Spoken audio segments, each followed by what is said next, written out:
welcome to my YouTube channel. So this morning, we will harvest our vegetables in Gulayan sa Paaralan. Let's go!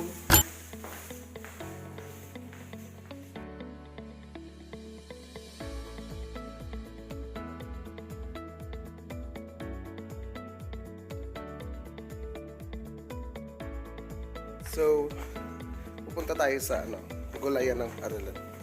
Kasi nakalimutan ko yung pang-harvest natin. Ito yung Paaralan. So, dito po yung classroom ko. Ito yung yung garden namin. Tingnan nyo. Ito yung loob ng classroom. So, nakakamiss yung mga bata. Hindi tayo magawa kasi ngayon, face to face, may COVID. So yan, may area kasi dito yun. Ito siguro pag may face to face ngayon, marami na po itong mga gulay. Ito yung okra. So ito yung harvest natin. Nagpaalam na po ako kay sir, principal namin, so pumayag siya kay Sir Bernice. Ayan po yung mga okra, di ba?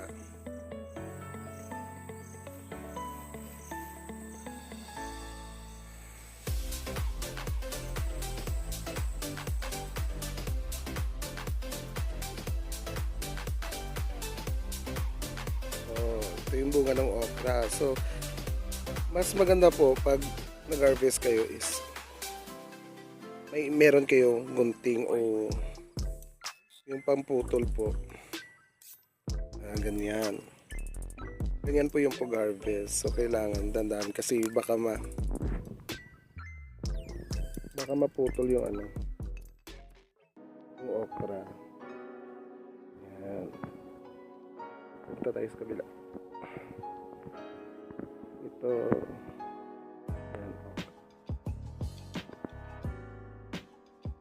Yan po yung bulaklak ng okra. Yan po, pag tumagal po, yung bulaklak na ito po yung magiging bunga niya po.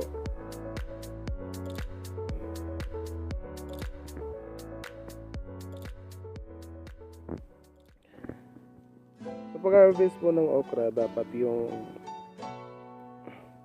titingnan nyo po na dapat malambot yung dulo po niya. I-check nyo po. Pag malambot po, pwede po yan na harvest at pwede maluto. Pwede po nating lutuin. Pero ganito po. Yan malambot. So pwede nating kunin. Pero pag pag matigas po. Iwan ko po kung ganito po yung proper procedure o yung pag tingin ng okra po, yung pag-harvest ng okra. Kasi sa amin po, yung mga kanununuan po namin, yung sinabi po kasi pag nag-harvest ng okra, tingnan dito sa dulo. Yan. Pag naputol o malambot, pwede siyang harvestin. Pero pag matigas po, pabayaan na kasi yun yung gagawing yung mga ang tawag doon, yung binhi, gagawing binhi po para itanim ulit. Yan. Katulad po nito, yung malaki na yan. Hintayin po natin matuyo po yan at gagawing binhi. Yung buto po, yung seeds niya ay yung itatanim. Ito po, gulay. So, dati po dito, nung last year na pasukan po, marami dito gulay. Ito po, malalaki na po, hindi po yan kaya. Matigas na po. Marami po ditong gulay last year, yung may face to face po kasi. Yung mga, yung TLE po namin, yung agriculture at crops production po. Yung crops production po is yung pagtatanim dito sa Gulayan ng Paaralan. At glad to say po, nung last year nanalo po kami sa contest na gulayan sa Paaralan po. Kami po yung nanalo po. Rank 1 po kami. So ngayon po, tingnan nyo po, parang dinaanan na bagyo, wala na po. Konti lang yung mga gulay. So,